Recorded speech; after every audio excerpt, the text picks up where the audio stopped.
Sri nggak tahu sekarang harus gimana.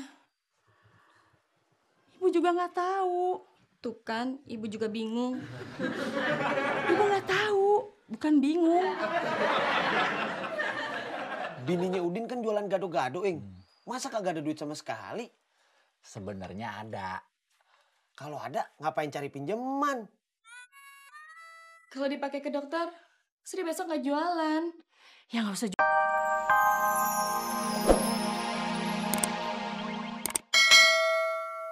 Udin jadi ikutan maling mobil kagak? Nyari ikan di pinggir kali. Terakhir, Bram ngajakin Udin maling mobil. Kenapa sekarang jadi nyari ikan di pinggir kali? Nyari ikan di pinggir kali.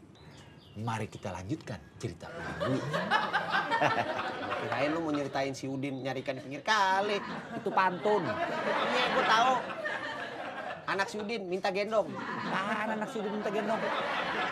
Kalau mau diterusin, cepetan dong. Sampai malam, Udin masih di warung tempat biasa Bram nongkrong. Hati Udin menolak ajakan Bram untuk berkomplot sebagai pencuri mobil. Tapi dalam waktu yang sama, Udin juga tidak bisa memikirkan jalan lain nyari duit buat anak bininya. Kok Bram ngajakin sesat? Dia kan orang, bukan setan. Bram memang orang, tapi kelakuannya setan.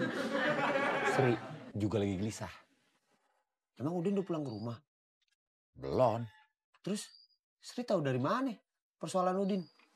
Siapa yang bilang Sri tahu? Kalau Sri belum tahu, kenapa ikut-ikutan gelisah?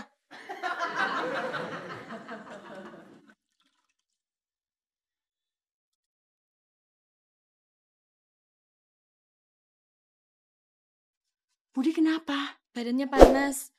Udah dikasih obat turun panas? Udah. Kok masih panas? Nggak tahu. Itu badannya merah-merah kenapa? Nggak tahu. Kamu gimana sih? Jawabnya kok nggak tahu terus? Sri emang nggak tahu, Bu. Jadi Sri gelisah gara-gara anaknya sakit? Iya. Kirain gara-gara tahu persoalan Udin. Makanya jangan suka motong cerita.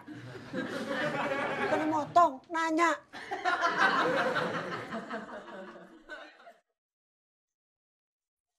Sri mau kemana? Gue bukannya motong, nanya. Ada apa Mbak Sri? Anak saya sakit. Udah dibawa ke dokter? Belum, makanya saya kesini. Saya instruktur aerobik, bukan dokter. Memangnya istrinya Udin nggak tahu kalau Mbak yang barusan itu instruktur aerobik? Gue juga tadi mau nanya gitu.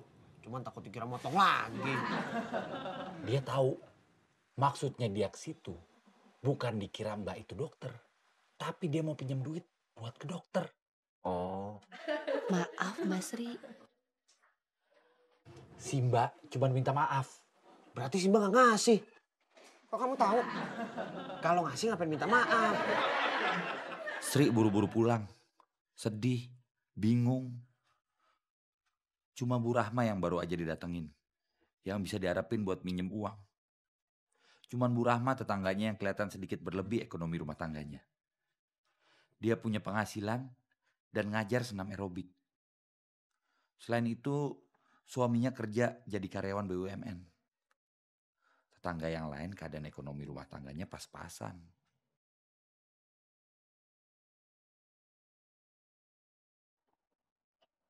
Barusan siapa, Bu? Mbak Sri, Ada apa? minjem uang. Kamu kasih? Enggak, nanti minjemnya gampang, mulainya susah. Jadi tuh orang bukannya kagak punya duit, tapi emang kagak mau minjemin. Iya. Takut Sri susah mulanginnya. Dasar pelit. Emangnya dia mau minjem uang buat apa? Buat ke dokter. Siapa yang sakit? Anaknya, Kasihan, Bu. Kenapa nggak dikasih aja? kan ada bapaknya.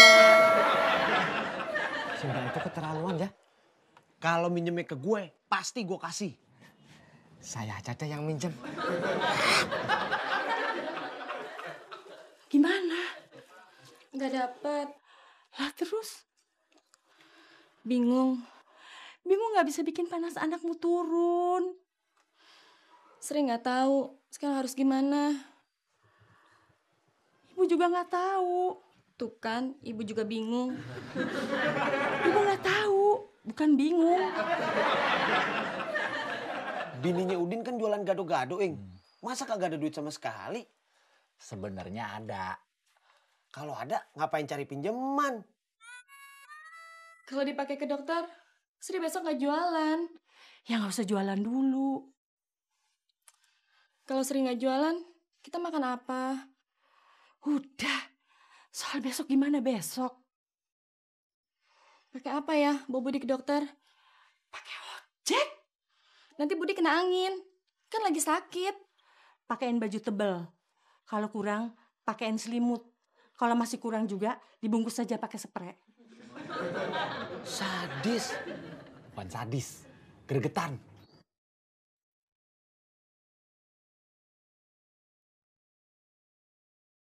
Mau kemana dia? Ke dokter. Kok anaknya kagak diajak? Kalau bawa anaknya mungkin takut repot. Kan yang sakit anaknya, Mat. Iya. Sri bukan mau langsung ke dokter. Ke rumah Udin ojek dulu. Kenapa nggak langsung ke dokter aja? Dia mau langsung ke dokter. Tapi perlu bantuan orang yang bisa nganter. Makanya ke rumah Udin ojek dulu. Oh.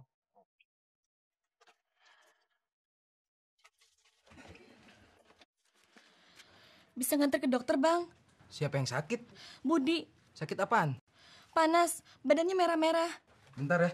Iya, Bang. Ngapain masuk lagi sih, Ing? Kan motornya udah ada di situ.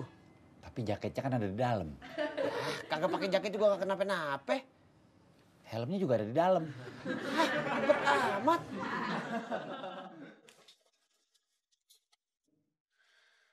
Kok yang keluar perempuan? Itu bininya. Ada apa, Mbak Sri? Mau minta antar ke dokter. Budi panas tinggi. Bapaknya kemana? Maksudnya apa? Apaan yang maksudnya apa? Anaknya yang sakit kok bapaknya yang ditanyain. Maksudnya kenapa bukan bapaknya yang nganterin?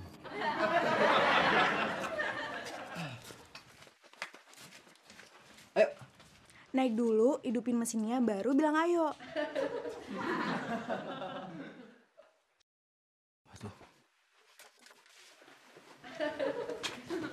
Bentar. Ngapain dia masuk lagi ke dalam, Ing?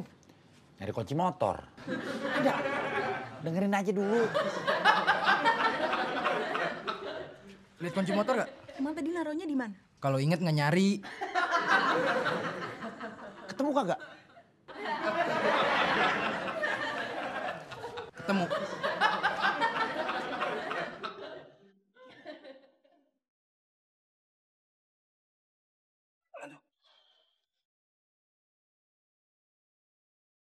Ayo, Mbak. Kan anaknya yang mau dibawa ke dokter masih ada di rumah. Oh iya. Kenapa lo? Sri kagak nanya dulu berapa ongkos yang mesti dia bayar. Yang penting buat dia sekarang bisa cepet sampai ke dokter.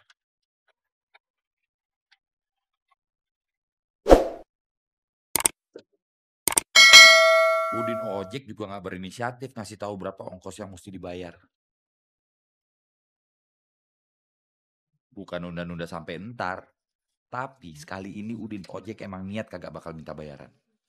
Cuman pengen nolong doang. Mendingan Udin ojek daripada ibu yang tadi.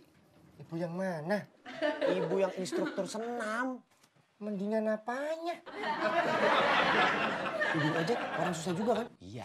Tuh. Yang susah aja mau nolongin. Masa yang ada nggak mau nolongin?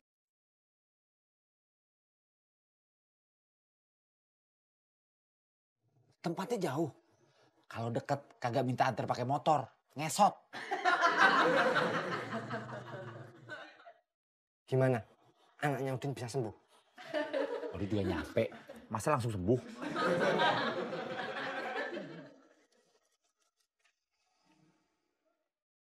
Pak Sabto,